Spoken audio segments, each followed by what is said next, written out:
네, 아침 뉴스룸 최영일 시사평론가, 최백은 경제학과 교수와 함께하겠습니다. 안녕하십니까? 안녕하세요. 네, 조금 전에 이야기했던 그 조국 법무부 장관 후보자의 인사청문회 얘기부터 해보겠습니다. 네네. 오늘 내일 원래 예정이 됐었잖아요. 그렇죠. 결국에 무산이 된 거죠, 이 날짜는? 사실상 무산입니다. 사실상 무산된 겁니까? 사실상 무산이고요. 마지막 이제 기회가 하나 있어요. 네. 이인영 민주당 원내대표는 오늘 오전에라도 법사위가 열려서 이 청문 계획서를 채택한다면, 네. 의결한다면 열릴 수 있다. 예정대로 오늘과 내일 열릴 수 있는데 이 전제는 증인 채택 없이 진행을 하면 가능은 합니다. 그런데 어제 합의가 안 됐거든요. 네. 그래서 사실상 무산이라고 보고요. 오늘 내일 열리는 것은 어렵다. 원래는 제가 나와서 청문회 예상 질문 이런 거 뽑아드려야 되는데 네. 청문회 없을 것 같습니다. 네. 자, 이인영 원내대표 제발 좀 조국 후보에게 말할 기회를 달라. 이 청문회는 국민 앞에 약속인데 네. 청문회가 열리지 않는다면 의혹만 난무하고 네. 언제 소명과 해명 기회를 가질 수 있겠느냐. 네. 그래서 어제 사실은 합의를 시도했지만 불발이 됐기 때문에 네. 오늘 내일 청문회 어려워진 거고요. 네. 이인영 민주당 원내대표는 끝까지 이 희망의 끈을 놓지 않겠다. 오늘 오전이라도 법사위가 열리면 네. 청문회 가능하다 이렇게 주장하고 있습니다. 말씀만 듣고 보면은 여당만 지금 청문회 하자는 것 같고 야당은 아닌 것 같은데, 근데 사실 야당도 청문회 하자는 입장이잖아요. 네, 그렇게 말씀하시면 나경원 원내대표가 예. 섭섭해하십니다. 네, 자유한국당도 청문회 하자예요. 그렇죠. 기류가 너무 다르네요. 예, 청문회 국민과의 약속이다. 네. 심지어는 이게 가족 증인들이 많이 나와야 되는데 우리가 양보해서 자, 딸을 청문회에 세우는 건 좀 너무하지 않나? 네. 딸은 빼주겠다. 네. 이렇게까지 양보했는데 네. 청문회를 안 받는 것은 민주당이다. 그러니까 민주당이 지금 의도하고 청문회를 보이콧하고 있는 것 아니냐. 그래서 증인 채택 문제가 복잡해지니까 안건 조정위로 민주당이 넘겼는데 네. 이 안건 조정위가 이제 개설이 되면 90일까지도 논의를 해야 돼요. 그러니까 이런 등등을 보면 민주당이 애초에 청문회를 열 생각이 없었던 것이다. 이것이 이제 야당, 자유한국당, 나경원 원내대표의 일갈입니다. 네, 참 아이러니한 것 같아요. 양 당 모두 지금 청문회를 열자고는 하는 맞습니다. 건데 내용을 살펴보면 좀 다릅니다. 결국에 지금 부딪히고 있는 쟁점이 증인 채택 문제인 건가요? 바로 그겁니다. 네. 청문회 사실은 이제 민주당은요, 법적 시한은 지난달 30일, 그러니까 지난 주까지가 법정 시한이었고 원래 오늘까지는 청문 보고서를 채택해야 되는 시한이에요. 네. 그래서 2일이 지나고 나면 대통령의 시간이 된다. 민주당은 이렇게 얘기를 했었죠. 그럼 청문회 열자. 그런데 이제 2일, 3일로 미뤄서까지 합의해 줬는데 또 여기다가 자유한국당이 토를 다느냐 이런 기류인데 쟁점은 증인 채택입니다. 네. 지금 이 자유한국당은 의혹이 너무 많다. 그럼 의혹 당사자들이 나와서 다 밝혀야 될 것 아니냐. 청문회는 진실을 드러내는 자리 아니냐. 그래서 어머니 나와야 된다. 조국 후보의 어머니는 이제 웅동학원의 재단 이사장입니다. 네. 그리고 부인 나와야 된다. 그래서 이제 부동산 거래 내역에 대해서 얘기해야 된다. 딸도 원래는 나와야 된다 입장이었죠. 딸 의혹이 이제 가장 중심에 있지 않습니까? 네. 동생 나와야 된다. 동생은 웅동학원과 이 건설 대금 채무채권 관계가 있어요. 동생의 또 전 부인이 나와야 된다. 네. 위장이혼이냐 아니냐 이런 얘기도 나왔었어요. 그러니까 일가족이 지금 총출동해야 되는데 이 민주당 입장에서는 기가 막히다. 가족 청문회 해본 적 있느냐? 없지 않느냐? 네. 자, 우리는 그래도 양보해서 동생 정도는 증인으로 나올 수 있지 않겠는가? 네. 또 이제 나경원 원내대표는 우리는 딸을 빼주지 않았는가? 지금 이 가족 청문회 쟁점인데 지금 민주당은요, 이건 인권 침해 아니냐 이렇게 이제 호소하는 상황이고 자유한국당 쪽에서는 핵심 증인이 다 빠지면 가짜 청문회다. 청문회 쇼하겠다는 거 아니냐. 네. 이렇게 부딪히고 있어서 제가 지금 며칠째 이 사안을 들여다보고 있는데 오늘까지도 이 증인 채택 문제 합의 가능성은 없습니다. 사실상. 그렇군요. 네. 그러면은 이제 사실 이제 국민들은 청문회가 열리기를 바라는 건데 그렇죠. 일정을 조정해서라도 이게 열리게 될까요? 아니면 혹시 뭐 청문회 자체가 무산될 수도 있는 겁니까? 무산될 가능성도 있고요. 그래요? 그럼 역대의 기록을 살펴보니 청문회 없이 장관이 임명된 사례도 있는가? 네. 뭐 없지 않습니다. 한 2차례 있습니다.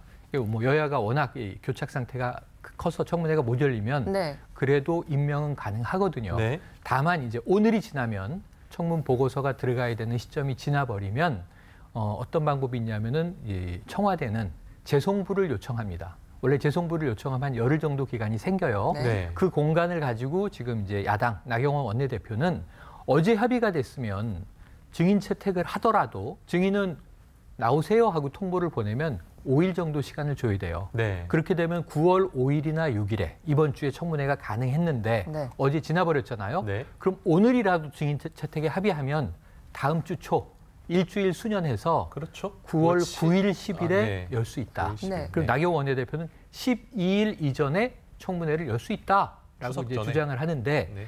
이게 민주당이 보기에는 이 조국 정국을 추석까지 끌고 가겠다는 발상이다. 그럼 사실 다음 주에 월화에 청문회가 열리면요. 네. 목요일부터 추석이 추석이잖아요. 열리거든요. 네. 그러니까 추석 밥상 아. 민심에 예. 조국 메뉴를 올리겠다 이런 의도 아니냐. 네. 이렇게까지 청문회를 질질 끌 수 있는 것이냐. 그래서 사실 민주당은 불가하다. 오늘 내일 열리지 않으면 청문회는 불가하다. 하지만 조국 후보에게 말할 기회를 줘야 하기 때문에 우리가 원래 계획했던 플랜 B를 가동할 수 있다.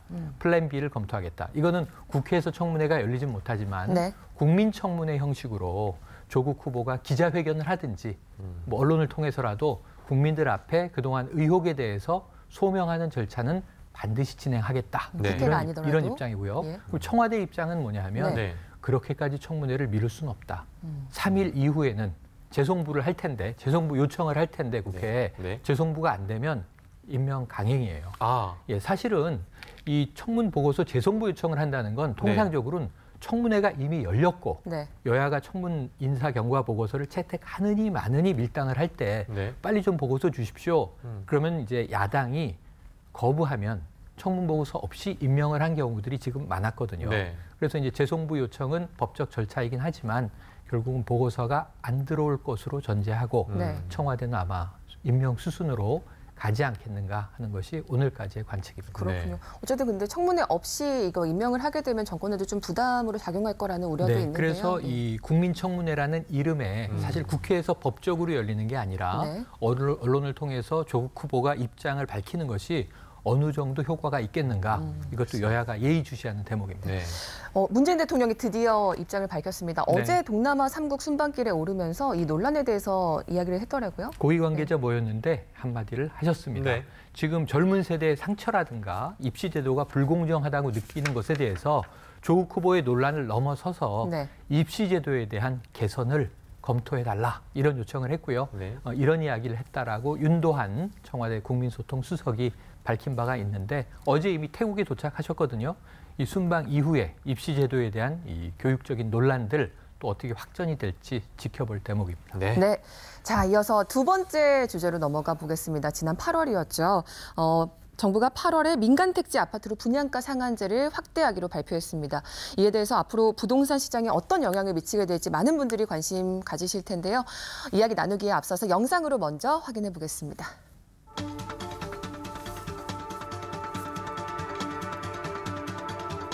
오늘 발표된 부동산 대책, 당초 예상보다 강도가 높았습니다. 이번에는 집값을 잡을 수 있을까요?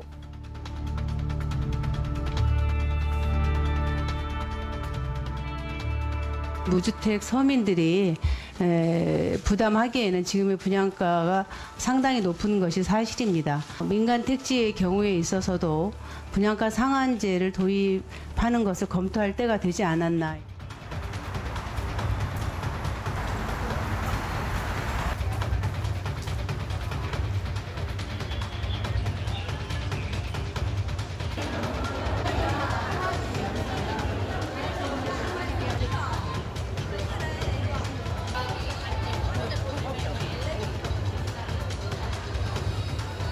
분양에 관심을 많이 갖고 있던 차에 이번에 분양 신청을 할까 해서 참석했습니다. 집 근처에 아파트 새로 분양해서 지금 살고 있는 집에서 이사를 하고 싶은 생각이 들고 학교와 가까운 곳으로 선택하다 보니까 오게 되었습니다.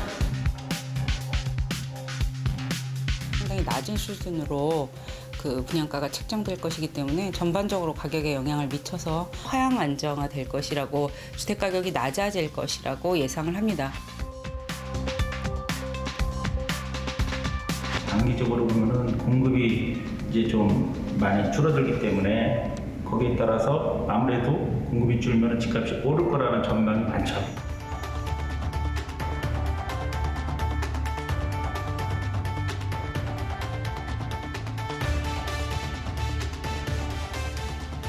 네, 오늘 10월부터 이르면 올 10월부터 분양가 상한제가 시행이 된다고 합니다. 교수님, 예. 분양가 상한제 뭐 대충 짐작은 가는데 구체적으로 어떤 그 규제인지 한번 설명 들어보겠습니다. 우리가 이제 뭐 아파트를 분양받을 때는요, 거기 아파트 가격에 네. 땅값하고요. 그렇죠. 그다음에 건축 비용이 기본적으로 포함될 수밖에 없잖아요. 네.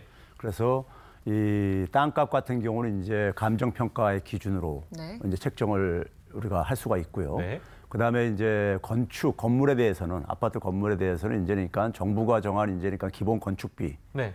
여기에 이제 개별 아파트들마다 좀 이제 그러니까 뭐 입지 조건이라든가 네. 지형이라든가 이런 차이들이 있을 수 있잖아요. 네. 이런 것들을 고려한 이제 가산비라는 것이 있는데 네. 이걸 더하고 거기에 이제 적정 마진까지 포함을 한 이제 가격으로 아파트의 가격을 그러니까 좀 제한하겠다는 겁니다. 네. 그러니까 이제 주변 시세가 높다고 해가지고 분양 가격을 올리는 것을 막겠다는 취지인 거죠. 아하. 기본적으로요. 네. 그러니까 지금 보게 되면 이제 그러니까 사실 많은 무주택자들 같은 경우들이 무주택자들이 지금 너무 지금 이제 그러니까 아파트 가격이 분양 가격이 비싸서 네. 집을 매입하기에 그러니까 부담스럽고 매입할 여력도 안 되는 이런 상황이 지금 벌어지고 있잖아요. 네. 그러다 보니까 이제 그런 점을 이제 그러니까 고려해가지고 하고 있는 거고요. 기존에도 그러니까 공공택지에는 적용을 하고 있었어요. 네, 네. 근데 이제 민간택지에다 짓는 아파트까지 이걸 좀 확장하겠다는 겁니다. 네. 정부가 내놓은 처방이 사실상 상당히 고강도 처방이지 않습니까? 네. 그러면 그 진단을 보면 그동안 주택시장의 흐름이 좀 많이 심각하다 이렇게 생각을 했던 거군요. 그렇죠. 지난 1년 동안에 보게 되면은 집값이 한 6% 정도 상승을 했는데 분양가 같은 경우는 한 21% 이상이 상승했어요. 아, 많이 올랐네요. 그러니까 그러다 보니까는 이제 이 그 분양 가격 상승이요. 분양 가격 상승이 네. 이제 그 결국은 주변 주택 가격의 시세를 또 올리고요. 주변 주택 가격이 또 이제 시세가 올라가게 되면은 다시 또 분양 가격이 올라가는 이런 악순환고리를 지금 만들고 있는 상황. 특히 이제 강남 재건축발 이제 그러니까는 이런 그 분양 가격 인상이 전체 이제 주택 시장을 좀 불안하게 만든다는 이러한 이제 인식 속에서 지금 조치가 이루어진 걸로 알고 있습니다. 네. 근데 이제 이번 발표를 두고 사실은 네. 의견이 정말 분분합니다. 이게 네. 뭐 집값을 잡니 못 잡니 이게 정말 전문가들 사이에서도 의견이 분분한데 교수님 생각은 앞으로 어떤 영향이 있을 거라고 보십니까? 저는 주택 가격 하향 안정화에 보다 더 그런 가능성은 높다고 봐요. 하향 안정화. 예. 네. 그러니까 뭐 예를 들어서 국토연구원 같은 데서도 이제 추정을 하기에 네. 연간 그러니까 한 1.1% 포인트 정도 그러니까는 가격이 하락할 가능성을 추정을 했고요. 그리고 뭐 이제 그 분양 가격 같은 경우도 한 20 내지 한 30%까지 그러니까 우리가 이 그 낮아질 가능성도 지금 이제 우리가 이렇게 추정을 하고 있는데 네. 단지 이제 그러니까 우리가 이런 겁니다. 그러니까 이제 그 분양가 상한제를 하게 되면은 도입하게 되면 도입 이전에 많은 이제 그러니까는 건설업체들이 이제 그러니까 그 공급 물량을 이제 사전에 이제 그러니까는 공급을 앞당길 수가 있어요. 네. 그랬다가 이제 분양가가 막 시행되고 나면은 단기적으로 직후에는 네. 잠깐 그러니까 이제 공급 물량이 줄어들 수는 있겠죠. 물량을 안 푸는군요. 앞당겼으니까. 9월에 많이 몰릴 것 같더라고요. 그러니까요. 그래서 이제 많이 이제 몰리는 게 바로 그런 것들이고요. 네. 네. 그러면 결국은 이제 기저 효과로 그러니까 이래서 직후에는 공급 물량이 좀 줄어들므로써 시장에 그러니까 우리가 가격을 좀 그러니까 우리가 상승시키는 요인으로 작용할 수 있다고 생각할 수 있는데 네. 사람들이 근데 그게 이제 그러니까는 이 장기적으로 보게 되면은 장기적이라는 것이 뭐 긴 기간이 아니라 사실은 일정한 단기 기간이 지나고 나면은 다시 하향 안정될 수밖에 없다고 생각하기 때문에 네. 결코 그러니까는 이 집값 상승 압력에는 그러니까 지속될 수 없다고 봅니다. 하여튼 뭐 좀 부동산 가격의 안정 효과가 있어야 되기를 좀 바라는 마음이 있는데요. 근데 사실은 이번 분양가 상한제를 놓고 그 재건축을 앞둔 아파트를 이제 소유하신 분들 이런 분들은 또 불만이 좀 있으신 것 같습니다. 실예로 서울의 한 재건축 아파트 현장에서 이야기를 들어봤습니다. 함께 보시죠.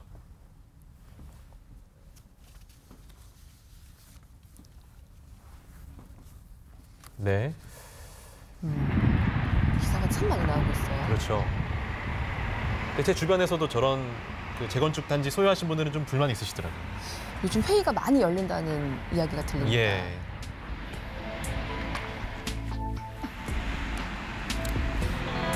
분양가 상한제 발표 이후에는 조합원들은 많이 심적으로 패닉 상태로 많이 빠져 있었습니다. 아직까지도 조금 불안해하는 심리는 남아 있습니다. 조합에서 발표는 당초 12월 정도로 예상을 해가지고 발표를 했었는데요.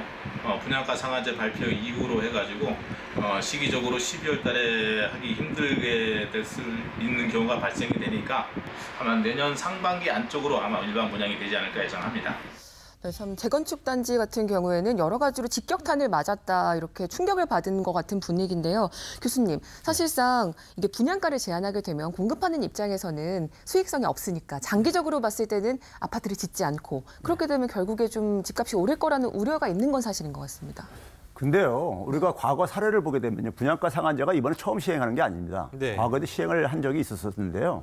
분양가 시행 전후로 이렇게 보게 되면요, 오히려 그러니까 뭐 가격 같은 경우는 분명히 그러니까 우리가 안정 효과가 있습니다. 가격은 그러니까 예를 들어서 분양가 시행 전이라든가 시행 후가 분양가 시행했을 때에 비해서 한 14배 내지 한 34배가 높았었어요. 네. 그러니까 가격 안정 효과는 분명히 있고요. 그다음에 공급 부분에 대해서요. 이제 재건축 아파트를 소유하고 있는 분들은 당연히 불만이 있을 수밖에 없어요. 그렇죠. 이게 이제 왜 그런 거냐면요. 우리가 쉽게 예를 들면은 아파트 한 채를 그러니까 재건축 대상 아파트 한 채를 갖고 있다고 했을 때요. 네. 이 건축의 가치는 거의 소멸된 겁니다. 그럼요. 이게 재건축할 정도니까요. 네. 그러면 땅값이 한 10억이고 그다음에 건축비가 한 2억 든다고 해보세요. 그러면 그 아파트 한 채가 있던 데다가 만약에 두 채를 만약에 짓는다고 한다면은 네. 그러면 12억짜리가 두 개가 생기는 거죠. 그렇죠. 근데 땅값은 그러니까 10억으로 고정돼 있는 거고 네. 건축비는 4억 분이 추가가 안 되는 거예요. 그렇죠. 그럼 14억이니까 10억이 차이 나는 네. 거예요. 그러니까 사실 그러니까 재건축 그 아파트 대상을 소유하고 있는 분들은 일반 분양물이 많으면 많을수록 그 좋죠. 수익이 높을 수밖에 네. 없는 거예요. 그러니까 네. 당연히 그러니까 불만을 가질 수밖에 없는데 네. 문제는 이제 그러니까는 이것이 이제 주변에 집값들을 올리고 하고 사회적으로 피해를 입히기 때문에 그런 건데 네. 이게 이제 공급 물량에 미치는 영향은요 이런 겁니다. 우리가 예를 들어서 지금 이번에 분양가 상한제는 과거하고 하나 다른 게 과거에는 분양가를 평당 얼마를 딱 획일적으로 규제를 했었어요. 네. 근데 이번에는 뭐냐면은 그 아파트 상황에 따라서 개별 아파트 상황마다 비용을 원가를 다 배려를 해주고 거기에다가 뭐냐면 적정 이윤까지 더해주고 있어요. 그럼 공급업자 입장 속에서 자기가 마진이 보장되는데 공급 안 할 이유 없는 거죠. 택지만 네. 확보가 되면요. 네. 두 번째, 수요자 입장 속에서는 가격이 너무 비싸가지고 그동안에 매입을 주저하거나 혹은 매입할 능력이 안 됐었는데 네. 근데 가격이 안정되게 되면 더 수요자도 그러니까 수요층도 탄탄해질 수가 있죠. 네. 그런 점에서 오히려 그러니까 부동산 시장에 상당히 안정에 저는 기여를 할 수밖에 없다고 보고 있습니다. 이 시간 관계상 네.